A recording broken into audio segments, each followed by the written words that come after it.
My friend, in response to your comment, I'll start with the Gospels.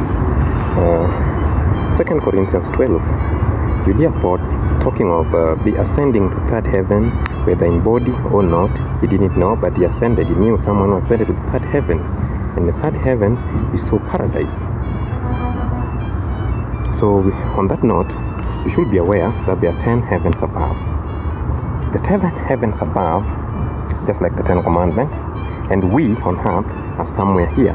In the book of Psalms, it claims that earth, when God looks from earth from above, he sees it as a seal, like a seal. So when God is in his throne, above the 10 heavens, above the zodiacal circle. So let me just first take you through these heavens. This is the first heaven, the second, the third, the fourth, and the fifth. I've placed the sun and the moon on the fifth one. Then the sixth and the seventh is where Saturn is, which is represented by lead.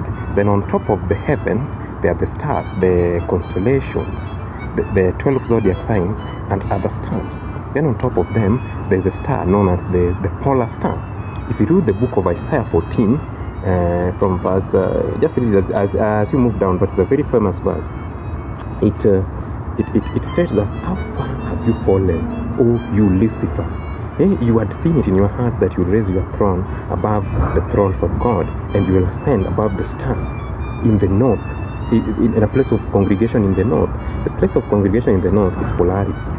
Polaris is the star that guides all the zodiac signs. The zodiac signs guides all the 7 planets, which include the sun, the moon, Mercury, etc. There is a video about the 10 heavens that I had posted before. You can go through it so that you can understand it. So when I'm talking about stars, I'm not talking about them to use them for evil causes, because what the Gospels, or rather the good news which the Bible is against, is using the Gospel for witchcraft, for prediction, for palm reading, for divination, and etc. But the same Bible tells us the stars praise the Lord when they move, their movement, and God knows all of them by their names. If you go to the book of Job, Job 9, when Job is in trouble and is talking with his friend, they talk of this constellation known as Orion. I don't know whether you have whether you have seen it. And if you go to Job 38:31, God now is talking to Job, and he is asking him, who takes Orion? Who guides Orion? Who need the chains of Orion? And who guides Arcturus and his sun to his seasons? Arcturus is a star. So talking about the stars is not a sin. Using them for evil causes is what sin is. So when you talk of gospel, does not talk about the stars, and the whole Bible is all about the stars. The whole Bible points to us where heaven is, and that is what I've drawn for you here.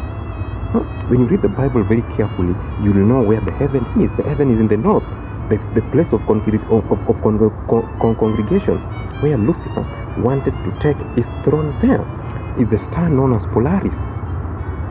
Then there's Vega, and then there are the 12 constellations, which are the 12 months of the year, and then the rainbow. Do you know that the rainbow is light that emanates from the throne of God, the book of Revelation? Do you know that on top of the first heaven, there's a sea of glass where saints will stand? So if you look at it from this angle, you will note that talking about stars is not a sin. Using them for evil cause is what is a sin. And these heavenly bodies, they hang by the power of God. It's a very complicated physics that only God understands, how they hang up there. The sun, the moon, and the 7 planets plus the zodiac signs. Those are the questions that he was asking Job. Did you set the limits of heaven? Do you know how far it reaches? Do you know what keeps them in place? Because it is the power that keeps them whole. He's so proud when talking about his creation in the book of Job 38 when he responds to Job. You should go read it. Then you should also read the book of Psalms, so that you hear the way the stars, he knows all stars by their names, and he calls them and they answer. So talking about stars is not evil. The gospel is not against talking about stars and knowing that stars praise the Almighty.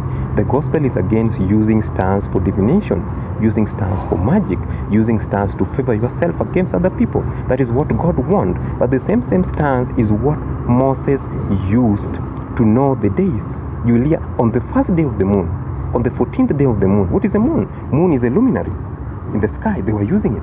Was that witchcraft? Was God against it? It's God who guided them.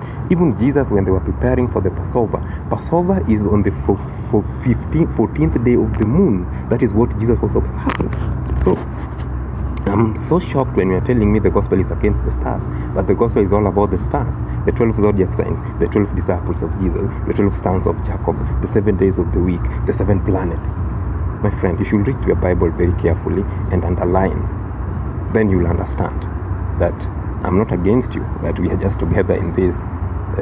Be blessed as you ponder upon those few verses. Go read Revelation 14, 2 Corinthians 12, Isaiah 14, Job 38, Amos 8. Go read and know about the stars. It's there in the Bible. Be blessed.